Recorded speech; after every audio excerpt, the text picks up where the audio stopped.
Fala pessoal, estamos de volta aí para a parte 2 desse nosso giro de notícias internacionais e nacionais também, mas dando ênfase nas notícias internacionais. Estava falando de Cuba, né? Estou gravando aqui seguidamente, né? Estou na toada aqui das gravações, falando sobre o caso do Raul Castro, né? Do que está acontecendo lá com ele. E agora vou fazer um comentário sobre as próximas notícias aí pela frente. Vamos ver o que tem aqui no nosso material. Vamos lá? Então tá aí o anterior que eu tava gravando, né? Deixa eu só passar aqui. Deu uma enrolada. Aí, ó. Ebola na República Democrática do Congo e Uganda. Emergência global e risco para o Brasil. Olha que notícia importante, né? Tá aí a questão do ebola, né? Que é uma doença que vai e volta o tempo todo. É o tema de saúde global, acho um tema muito importante. E a notícia diz: a Organização Mundial da Saúde declarou o surto de ebola causado pela cepa Bundibugyo, na República Democrática do Congo e em Uganda como emergência de saúde pública de interesse internacional. O risco global ainda é considerado baixo, mas cresce rapidamente. Então está ali alguns números, né? O surto em números. Até maio de 2026, 82 casos confirmados, quase 750 casos suspeitos e 177 mortes suspeitas na República Democrática do Congo. Casos confirmados também em Uganda. A OMS elevou o risco nacional de alto para muito alto. Aí eu queria só fazer um comentário. O ebola, né, é uma doença que não é novidade, né? Já vem acontecendo desde os anos 70. Inclusive começou de uma forma bastante misteriosa. Eu lembro que nos anos 70, os médicos belgas receberam garrafas térmicas com sangue e essas garrafas chegaram sem um destinatário, né? Enfim. E aí colocou-se lá no laboratório para ver o que era, e era era um vírus misterioso. Era um vírus misterioso. E aí passando a investigar o vírus e tal, viram que era um vírus completamente novo, né, que nunca tinha se conhecido. Deram o nome de ebola porque viram que veio, né, de uma região banhada por um rio chamado Ebola. Foi inclusive uma grande falha, porque vai de certa forma macular aquela região, né, e vai vincular, né, a região à doença. O ebola tem relação direta com ou macaco ou com morcego. Pode ser a contaminação de diversas formas, inclusive o próprio consumo do animal. E é uma doença que durante muito tempo ficou restrita à África. Foram 3 grandes surtos, esse pode ser um quarto se iniciando.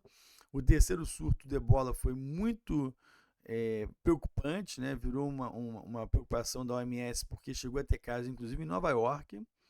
Teve um médico, né, em Nova York que circulou pelo metrô, né, com ebola e tudo mais. E o ebola, ele mata muito rápido, né? O ebola, ele tem essa característica.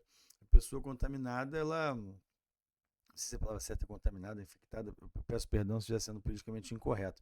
Mas a pessoa com a doença, ela morre muito rápido, inclusive muitas vezes de uma forma muito dolorosa, né? Sangra os olhos, sangra os ouvidos. Tem formas muito tristes, né, de morrer de ebola.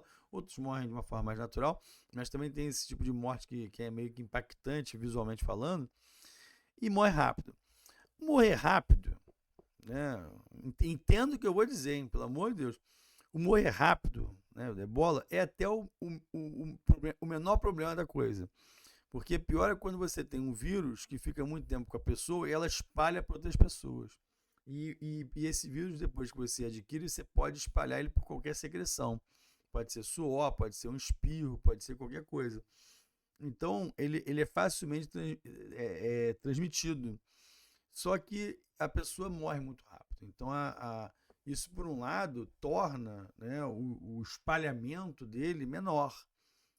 A pessoa morre, né, por exemplo, um vírus diferente que você persiste com ele muito tempo, é natural que você consiga transmitir para mais pessoas.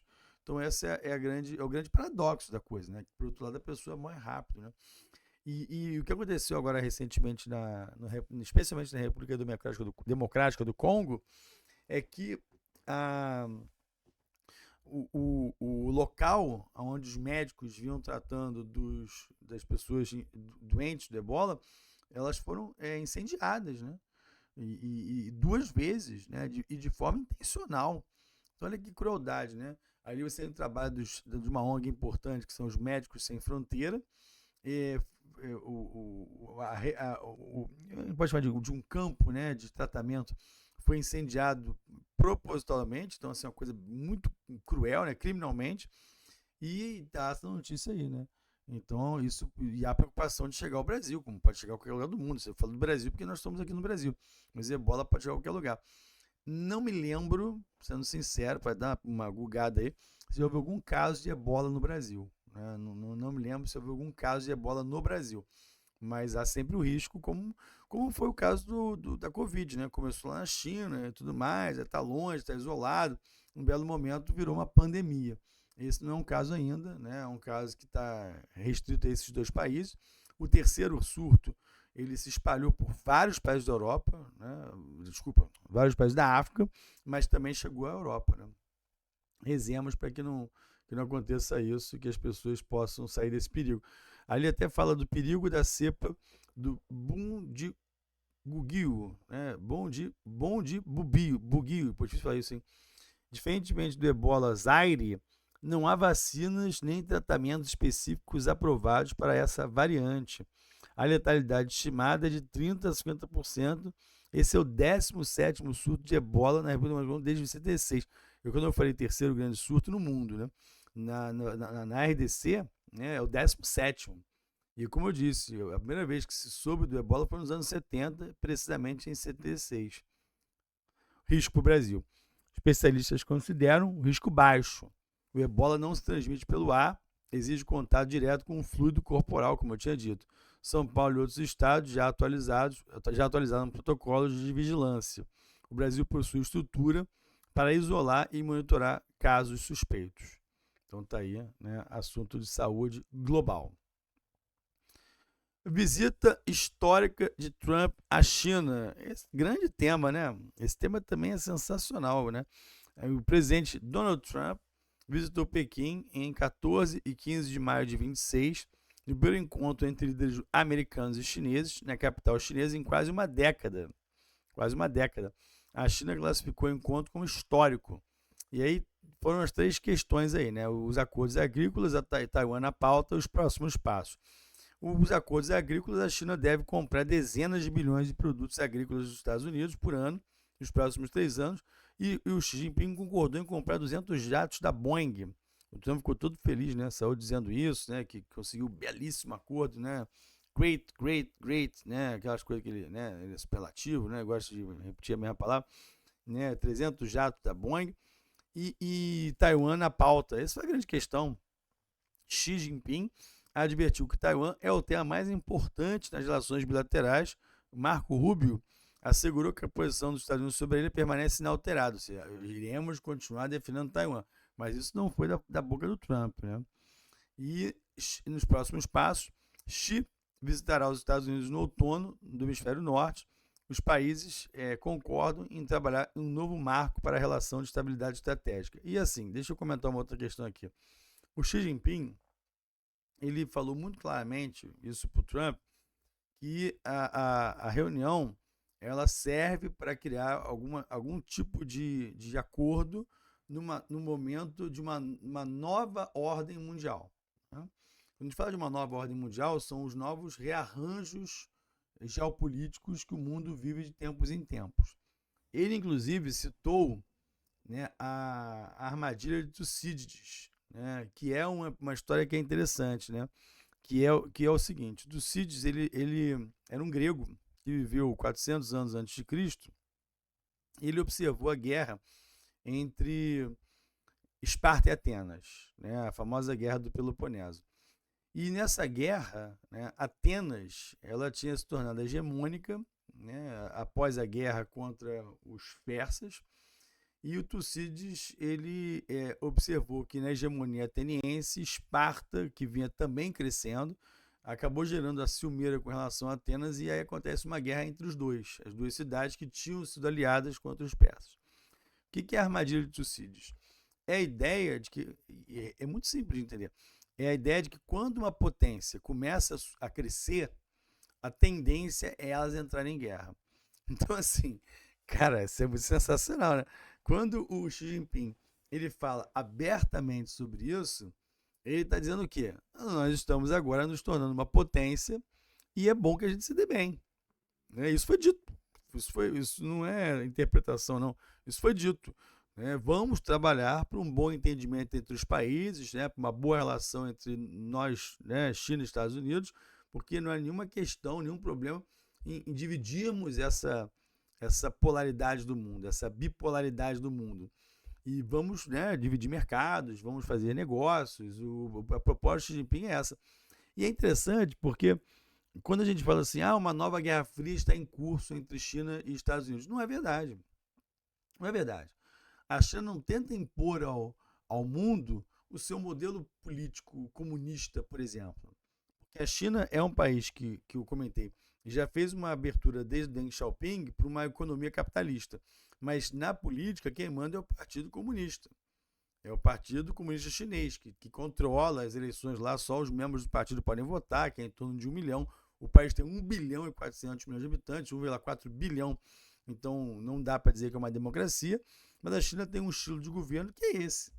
Eles têm lá uma elite política que eles consideram competente e só quem é do partido que milita no partido e é afiliado ao partido tem direito a tomar decisões internas.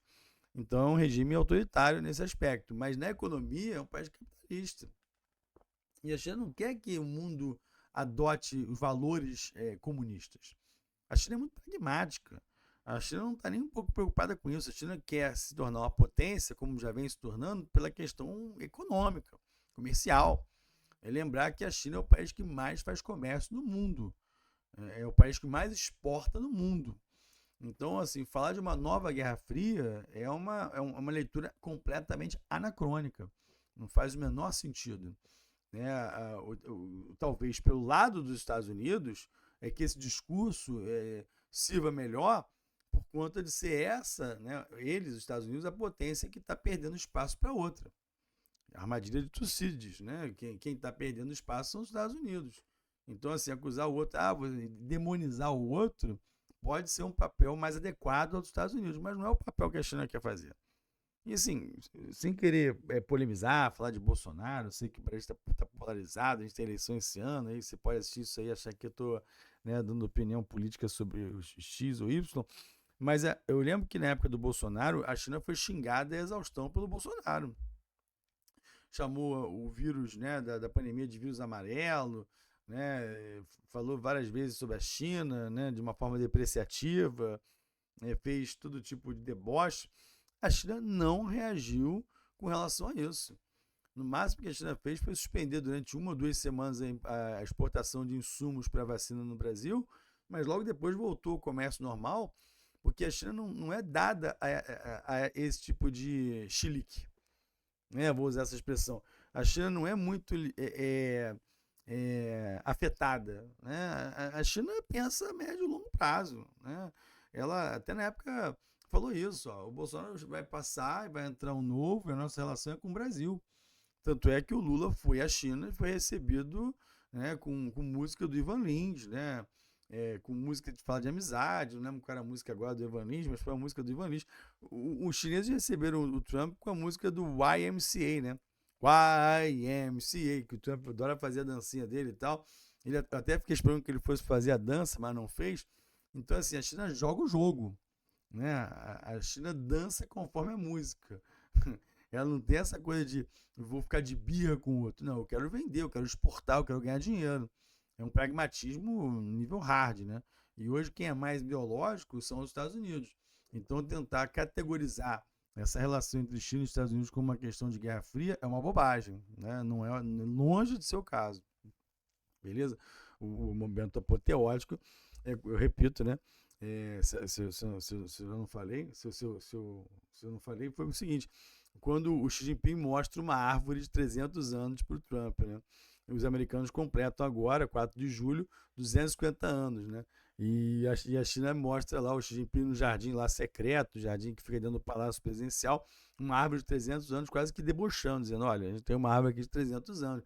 Então, assim, a ideia da permanência, né? A ideia da duração, a ideia de que já foi uma potência e volta a ser, né? Está voltando a ser cada vez mais. Né?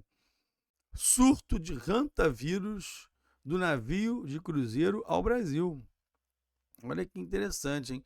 O surto do navio MV Hondius, não sei se fala assim, um surto de hantavírus causado pela cepa Andes, rara porque permite transmissão entre pessoas, ocorreu no navio de cruzeiro MV Hondius. A OMS confirmou 11 infecções, 3 mortes, né, um casal de alemães e um holandês. O desembarque de todos os passageiros foi concluído em Tenerife. Né? Tenerife é uma ilha que fica na Espanha, né? Fica ali como é que é aquela ilha? Fugiu agora o nome. Tenerife, né? Fica. Daqui a pouco sai o nome. Na Espanha. A OMS recomendou monitoramento por 42 dias após a última exposição. Ilhas Canárias, me lembrei agora. Ilhas Canárias. Tenerife. E a cepa Andes, diferentemente das variantes brasileiras, pode ser transmitida de pessoa a pessoa em contato próximo e prolongado. Essa que é a grande questão, esse que é o problema. Isso que eu estava falando sobre a questão de um vírus como esse. A situação no Brasil. Em 2026, o Brasil registrou 7 casos e uma morte por hantavírus. Tendência de redução em relação a 25, quando foram 35 casos e 15 mortes. Então não é um vírus novo. Né? Casos confirmados no Paraná e em Minas Gerais não tem relação com o surto do navio. A transmissão no Brasil, nenhuma das 9 variantes circulantes no Brasil apresenta transmissão entre pessoas. Por isso que essa cepa Andes é pior. A doença é transmitida pela infecção, pela inalação de partículas de urina, fezes e saliva de roedores silvestres infectados, caso, por exemplo, dos ratos, né, no caso dos navios. Né? Prevenção. Armazenar alimentos protegidos de roedores, manter terrenos limpos, ventilar lojas fechadas, locais fechados, antes de entrar em paióis, galpões, depósitos e evitar plantações próximas à residência. No caso do navio, né, só para fazer aqui um comentário, navio é muito infestado de ratos, né? Então, assim, esse caso aí, não sei se vocês sabem, navio tem essa questão grave, né? Desde a época de navios mais antigos, né? Navios modernos tem muita questão de rato. Tanto é, curiosidade, que quando o navio afunda, né, o mastro dele que fica assim, a última coisa a afundar, normalmente é lotado de rato.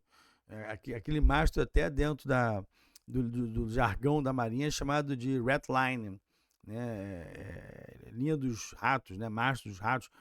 Uma curiosidade histórica, quando os nazistas fugiram na Segunda Guerra Mundial, quando a Alemanha foi derrotada, Hitler foi morto e tudo mais, a fuga de nazistas para a Argentina, Brasil e até mesmo para a Europa, Estados Unidos, foi chamada de Rat Line, né?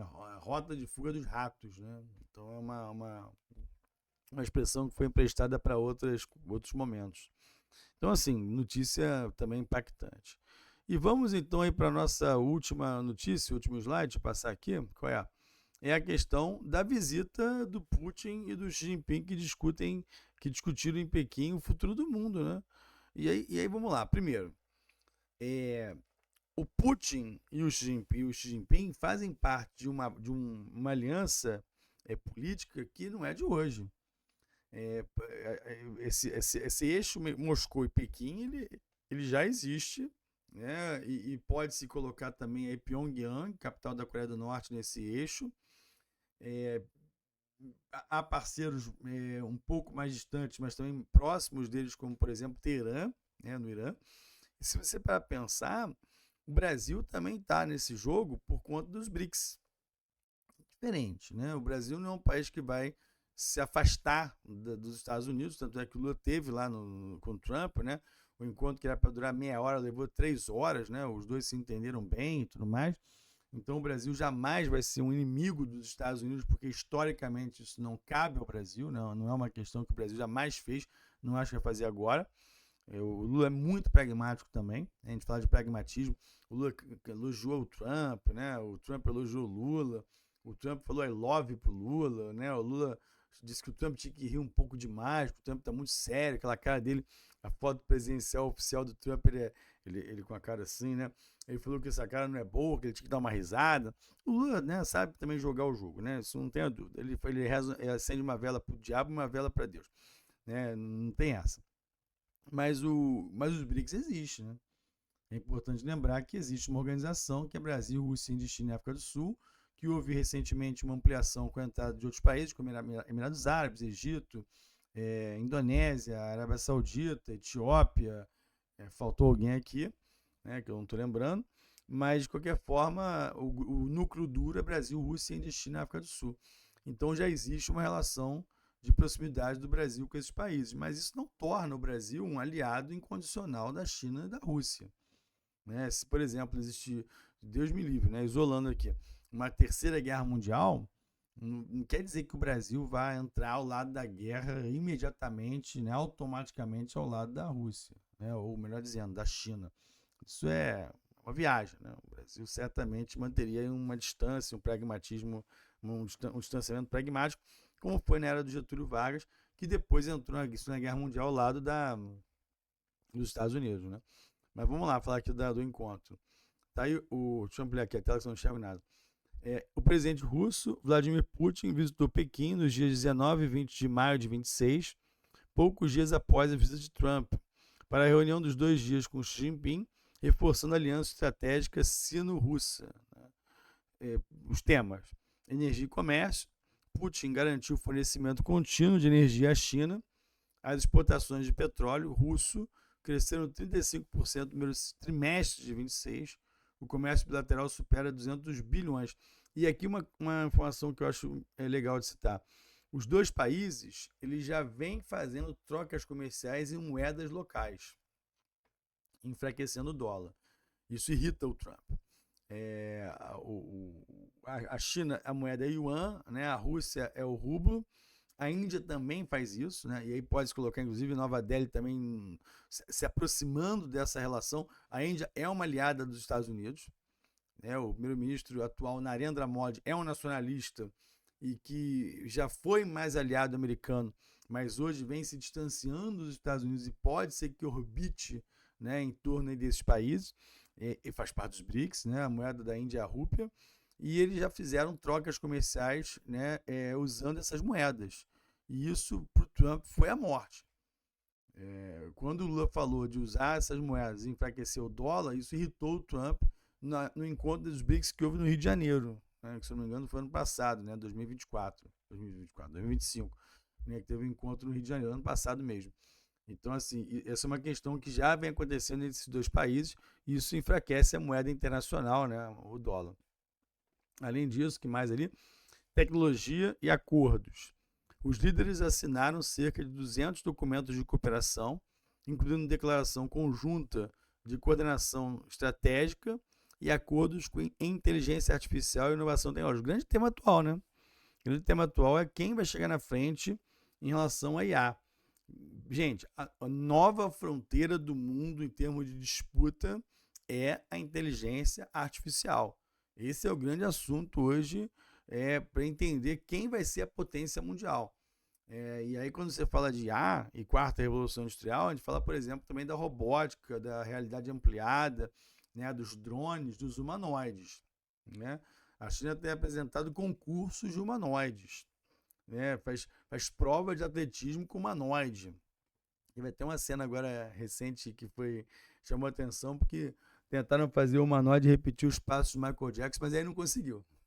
O humanoide tomou uns tabacos e não levantou de jeito nenhum. Né? Deu ruim lá, deu defeito pro humanoide. Porque aí repetiu o Michael Jackson. O Michael Jackson já é alienígena, né? Então você não dá pra imitar uma... Grande filme, hein? Grande filme não, que eu não vi, né? Mas o filme que tá em sucesso aí no cinema é o filme do Michael Jackson, né? Mas o Michael Jackson é surreal, né? Sobre-humano. E aí nem o humanoide conseguiu imitar os passos do Michael Jackson. Mas aí é o grande tema. E o outro assunto é a Ucrânia e o contexto global. Analistas apontam que Putin buscou garantias de que os avanços nas relações China e Estados Unidos não ocorreriam às custas de Moscou. Putin chegou a sugerir que o conflito na Ucrânia pode estar se aproximando do fim. Então, assim, essa sinalização do Putin que a guerra da Ucrânia está chegando ao fim, eu acho que é meio que blefe, porque não é bem isso, né? A Ucrânia está reagindo ao que vem acontecendo lá, com os ataques de drones e tudo mais. Mas a grande questão é o seguinte: para a China não interessa a guerra. Muita gente fala assim: Orlando, por que a China não se intromete na guerra do Irã? Né? Porque a China não se envolve na guerra dos outros e tal. Porque para a China, um mundo pacífico, um mundo ordenado, um mundo calmo é o ideal, é o melhor dos mundos. A China, galera, ela tem um histórico de ser um país pouco bélico, né? A China se meteu em conflitos aqui e acolá ao longo da história, mas são coisas muito pontuais. A China, ela é, como eu repito a expressão que eu usei, ela é pragmática, né? Ela quer fazer comércio, ela quer fazer dinheiro, ela não quer fazer guerra. O mundo em guerra é um mundo com petróleo disparado, é um mundo em que o comércio se retrai, e a China só é uma potência hoje porque é a maior exportadora do planeta. Então, a China bota panos quentes em qualquer conflito que possa aparecer. Né? Então, essa é a grande questão. E era também, de certa forma, a postura do Trump. O Trump, quando fez o primeiro mandato dele, o Trump não se envolveu em guerra de ninguém. Essa guerra que hoje os americanos travam no Irã, e que é uma guerra que eles não têm a menor ideia de como vão sair, não é perfil do Trump. O Trump é um cara que tem um perfil mais parecido com essa ideia de um negociador, de um cara de comércio, né, de businessman, e que não quer saber de guerra nem gastar dinheiro do contribuinte americano. Ele foi arrastado por essa guerra no Irã pelo Benjamin Netanyahu, por Israel. Ele acabou ganhando no cano da sereia do Netanyahu e não sabe mais o que fazer. Porque se ele sai, ele perde, se ele continua, ele perde. Então é uma situação ali constrangedora, até para dizer, né, o mínimo. E a China não tem essa. Não se aventura, né, nessas guerras. Né? Ela, pelo contrário, ela quer um mundo cada vez mais calmo, né, para que ela possa continuar tendo essa ingerência que tem tido hoje cada vez mais. Beleza, galera? Pô, acho que por aí a gente encerra os grandes temas internacionais, né, que ocorreram recentemente. Fica aqui meu forte abraço. Espero ter ajudado aí, espero ter contribuído com notícias interessantes, impactantes. E a gente se vê num próximo vídeo aí. Forte abraço, um beijo para todos. Valeu, galera. Boa madrugada. Estou na madrugada hoje. Boa madrugada.